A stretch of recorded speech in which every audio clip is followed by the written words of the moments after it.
বিভিন্ন সময় বিভিন্ন প্রয়োজনে আমাদের ফোনে বিভিন্ন ধরনের অ্যাপ্লিকেশন ইনস্টল করে থাকি এবং সেটার প্রয়োজন শেষ হয়ে গেলে আমাদের ফোন থেকে সেই অ্যাপ্লিকেশনটাকে কিন্তু আবার আনইনস্টল করে দেই। তো সেই ক্ষেত্রে সেই অ্যাপ্লিকেশনটাকে আসলে আনইনস্টল হওয়ার পর আপনার ফোন থেকে চলে যায় না বন্ধুরা। এই অ্যাপটা কিন্তু আপনার ফোনেই থাকে, আপনার ফোনের মেমোরি লস করে, আপনার ফোন হ্যাং হতে সাহায্য করে, বা আপনার ফোনটা কিন্তু মাঝে মাঝে গরম হয়ে যেতে পারে এই অ্যাপ্লিকেশনটার মাধ্যমে। তো বন্ধুরা, আপনি যখন আপনার ফোন থেকে এই অ্যাপ্লিকেশনটাকে আনইনস্টল করে দিবেন, আনইনস্টল করার পর অ্যাপ্লিকেশনটা অবশ্যই আপনার ফোন থেকে ডিলিট করে দিবেন। তো যারা জানেন না তাদেরকে আজকের ভিডিওতে দেখানোর চেষ্টা করব কিভাবে আপনারা আপনার ফোন থেকে অ্যাপ্লিকেশনটা আনইনস্টল করার পর আবার সেটাকে ডিলিট করে দিবেন। তো চলেন আমি আপনাদেরকে সরাসরি মোবাইলের স্ক্রিনে গিয়ে দেখিয়ে দিচ্ছি। অবশ্যই ভিডিওটা ভালো লাগলে একটা লাইক করবেন এবং এই ভিডিওটা আপনার বন্ধুদের মাঝে শেয়ার করে রাখবেন। এরকম ইন্টারেস্টিং ভিডিও প্রতিনিয়ত দেখতে হলে অবশ্যই আমার ইউটিউব চ্যানেলটিকে সাবস্ক্রাইব করে রাখবেন। তো চলেন ভিডিওটা শুরু করা যাক। অলরাইট, তো সর্বপ্রথম আপনি আপনার ফোন থেকে গুগল প্লে স্টোরটা ওপেন করবেন। ওপেন করার পর সর্বপ্রথম যে কাজটি করবেন, উপরে ডান পাশে আপনার যে জিমেইলের যে প্রোফাইলটা সেটার উপরে ক্লিক করবেন।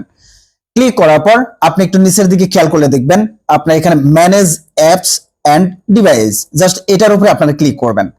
ক্লিক করার পর যে কাজটি করতে হবে, এখান থেকে উপরে দিকে দেখবেন ওভারভিউ এবং ম্যানেজ, এখান থেকে আপনার ম্যানেজের উপরে ক্লিক করে দেবেন।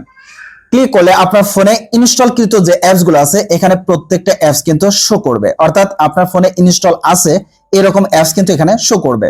তবে আপনি আপনার ফোন থেকে আনইনস্টল করে দিয়েছেন এরকম অ্যাপস কিভাবে দেখবেন? এখান থেকে দেখেন একটা অ্যারো চিহ্ন আছে, দিস ডিভাইস, এখানে ক্লিক করলে দেখবেন নিচের দিকে আপনার নট ইনস্টলড, এখানে যদি ক্লিক করেন তাহলে আপনার ফোনে থাকা যে অ্যাপস গুলা ছিল, অর্থাৎ আগে আপনার ফোনে ছিল এই অ্যাপস গুলা আপনি ডিলিট করে দিয়েছেন, সেই অ্যাপস গুলা কিন্তু এখানে শো করবে। তো বন্ধুরা, এটা কিন্তু আপনার ফোনের মেমোরি অর্থাৎ আপনার র্যামের উপর প্রেসার পড়লো, আপনার ফোনের উপরে প্রেসার পড়লো, যে কারণে আপনার ফোন হ্যাং হয়ে যেতে পারে বা আপনার স্লো কাজ করতে পারে, গরম হয়ে যেতে পারে।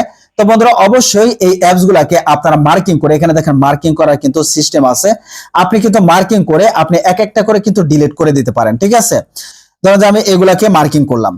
তো মার্কিং করার পর উপরে ডান পাশে দেখবেন, উপরে ডান পাশে এখানে কিন্তু ডিলিট অপশন আছে, এখানে যদি ক্লিক করেন, ক্লিক করার পর এখানে দেখবেন রিমুভ, এই রিমুভের উপর ক্লিক করবেন। ক্লিক করলে দেখবেন যে ওই যে কটা আমি সিলেক্ট করেছিলাম সেগুলা কিন্তু রিমুভ হয়ে গেছে। তো আপনারা চাইলে আপনার ফোনের এখানে আসার পর আপনার যে অ্যাপস গুলা রিমুভ করা দরকার বা ডিলিট করা দরকার সেটাকে আপনি এখান থেকে ডিলিট করে দিবেন। অন্যথায় ডিলিট যদি না করেন তাহলে কিন্তু অবশ্যই আপনার ফোন হ্যাং করবে বা গরম হয়ে যাবে।